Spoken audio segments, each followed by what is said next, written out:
Questions की बात करें तो हमेशा आपको याद रखना है, क्या याद रखना है, हमेशा आपको याद रखना है कि हर 30 क्वेश्चन की बात करें तो 30 में 30 आने चाहिए। और 30 में 30 तभी आएंगे जब आप एनसीईआरटी सिलेबस को फॉलो करते हैं या करती हैं। हमने क्वेश्चंस का स्वरूप बहुत अच्छा रखा है। क्वेश्चंस में कोई भी ऐसा, आज पेडागोजी आपको बहुत ज्यादा मिलेगी और बड़े बड़े क्वेश्चंस मिलेंगे, टफ लेवल के क्वेश्चंस मिलेंगे। और अगर टफ लेवल के क्वेश्चंस हैं तो आपको यहां पर पढ़ना पड़ेगा। मैं कहता हूं कोई भी क्वेश्चन ऐसा नहीं रहेगा जो एग्जाम में आपको यहां पर बाहर मिले। एग्जाम वही होगा जो आज हम इस वीडियो में पढ़ाएंगे। और मैं आपको विश्वास दिलाना चाहता हूं कि वो एनसीईआरटी पैटर्न हम 30 में 30 पढ़ा देंगे जो एकमात्र वीडियो से आप अपने एग्जाम को बेहतर कर सकते हैं या कर सकती हैं। आइए अपने स्कोर को यहां पर बताना है। गुरुजी वर्ल्ड एग्जाम स्टडी प्लेटफॉर्म में पेडागोजी को किस तरीके से करते हैं, क्या ट्रिक है, वो भी सब जानते हैं। पहले क्वेश्चन एक करते हैं कॉन्सेप्ट वाला। प्रश्न कॉन्सेप्ट वाला क्या कहता है, वलसाड शहर हैदराबाद शहर तेलंगाना राज्य के सापेक्ष किस दिशा में स्थित है। अगर आपको भारत की बात करें तो भारत के मानचित्र से कितने क्वेश्चन मिलते हैं, 2 नंबर के क्वेश्चन मिलते हैं। यानी क्वेश्चन की संख्या जो होती है 2 एमसीक्यू क्वेश्चंस पूछे जाते हैं एग्जाम में। जब भी दोस्तों इस तरीके का क्वेश्चन आता है तो हमेशा आपको याद रखना है कि वलसाड शहर पता होना चाहिए कि वलसाड शहर गुजरात, याद रखिएगा गुजरात का है। और जो सीटेट का सबसे चुनिंदा शहर है दोस्तों सीटेट एग्जाम के लिए, वलसाड शहर, वलसाड की बात करें, वलसाड एक विधानसभा है।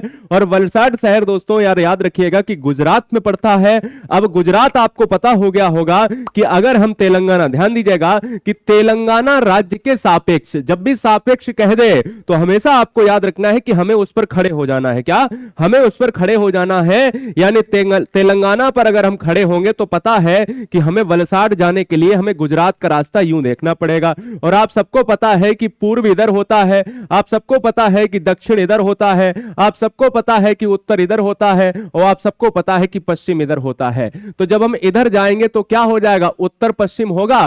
तो ये कौन सी दिशा होगी, उत्तर पश्चिम, यानी ये हो जाएगा नॉर्थ एंड ईस्ट वेस्ट।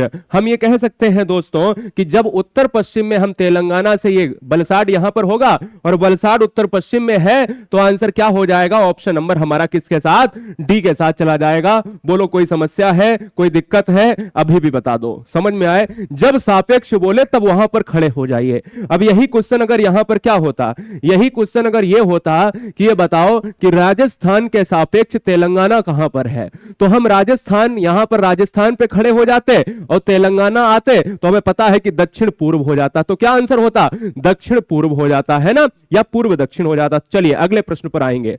प्रश्न नंबर नेक्स्ट आता है, आपको जवाब देना है। स्वागत है सभी को, गुड मॉर्निंग सभी को दोस्तों, बहुत बढ़िया। देखिए क्वेश्चन नंबर दूसरा क्या है, पर्यावरण अध्ययन में सीखने का आकलन करने का उद्देश्य क्या है। एक एक ऐसे क्वेश्चंस मिलेंगे आज ट्रेंडिंग वाले, यानी भाग जाना तो आसान है वीडियो से, लेकिन 30 में 30 वही प्रश्न जो परीक्षा वाले प्रश्न। मैं ये बस इतना ही कहूंगा। अब अपना स्कोर चेक कर लेना कि 30 में क्या स्कोर, आपकी पेडागोजी अच्छी है तो 30 में, यानी अगर 30 लाने तो 30 में इस वीडियो में कम से कम आप 16 क्वेश्चन करिएगा। आइए, शिक्षक विद्यार्थियों को उपलब्धियों के विषय में जानकारी एकत्र करें। यह मूल्यांकन की अपेक्षा शिक्षण का एक मार्ग है। यह विद्यार्थियों द्वारा नवीन ज्ञान, नया ज्ञान, दक्षता प्राप्त करने के लिए प्रगति के विषय में प्रतिपुष्टि देता है। यह विद्यार्थियों को सीखने के बारे में सूचना देता है जिससे अगले चरण के लिए उन्हें सहारा दिया जा सके। अच्छा, निगेटिव ऑप्शंस कौन से हो सकते हैं उनको हटा दो। हाँ, हम आपके कमेंट्स को भी चेक करते रहेंगे। चलिए बताइए आंसर क्या हो सकता है, बहुत तेजी से आंसर करना है। दूसरे नंबर का आंसर इस क्वेश्चन में 90% बच्चे गलत करने की कोशिश करेंगे। देखिएगा, जब भी बात करते हैं दोस्तों दूसरे का, तो हमें याद रखना है कि प्रतिपुष्ट देना एक निगेटिव सेंस पैदा करेगा और सहारा देना भी निगेटिव सेंस पैदा करेगा। अब आपके पास ऑप्शन क्या है, अब आपके पास ऑप्शन है दोस्तों ए और बी। शिक्षक विद्यार्थी, ध्यान दीजिएगा, आकलन की बात कर रहा है। आकलन क्या करता है, आकलन हम पढ़ा रहे हैं, मूल्यांकन आकलन क्या करता है कि भाई जब भी हम कोई चीज पढ़ा रहे हैं तो बच्चे ने कितना यहां प्राप्त किया है, बच्चे के पोर्टफोलियो में क्या है, उसका रिपोर्ट कार्ड। पोर्टफोलियो में रिपोर्ट कार्ड होता है कि बच्चे ने प्रगति क्या की है। तो उपलब्धियों के विषय में जानकारी एकत्र करें कि क्या कमी है और उस कमी का क्या करेंगे, उस कमी का दोस्तों निदान करेंगे। यह प्रश्न काफी बार एग्जाम में काफी बार पूछा गया है। बहुत से बच्चों को आंसर सी भी बताया गया है अदर टीचर के द्वारा, लेकिन यहां पर आपको याद रखना है आंसर ऑप्शन नंबर ए होगा। आकलन का संबंध सीधे उपलब्धियों और प्रगति पर होता है। क्वेश्चन नंबर थर्ड आपके स्क्रीन पर है।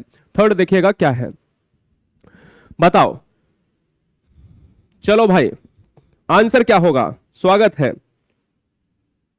नेक्स्ट क्वेश्चन आपके स्क्रीन पर।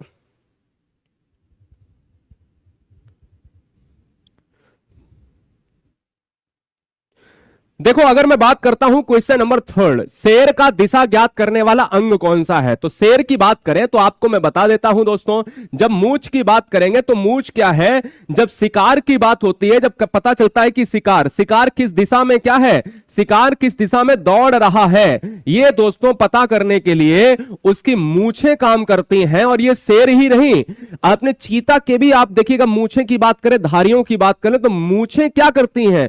मूछें कंपित करके ये बता देती हैं कि भैया शिकार किधर है। ये अट्रैक्टिव जानकारी है, सीटेट का एनसीईआरटी प्रश्न है दोस्तों। और मैं आपको बता देता हूं, एक प्रश्न और बनता है यहां से कि ये बताओ कि शेर के लिए भारत में अपना है, तो आपको बता दें कि एशियाई शेर भारत में रहते हैं। क्या है? एशियाई शेर भारत में यहां रहते हैं। और कहां पर रहते हैं? गिर में रहते हैं। और गिर कहां पर है? गुजरात, यहां पर क्या है? गुजरात स्टेट में है। तो गिर किसके लिए प्रसिद्ध है? एशियाई शेर के लिए। दो प्रकार के शेर मुख्यतः देखे जाते हैं, एशियाई शेर, अफ्रीकन शेर। एशियाई शेर है कहां? गिर। गिर कहां है? गुजरात में है। किसके लिए? शेर के लिए। शेर अपना शिकार कैसे, दिशा कैसे जानता है? मूंछ के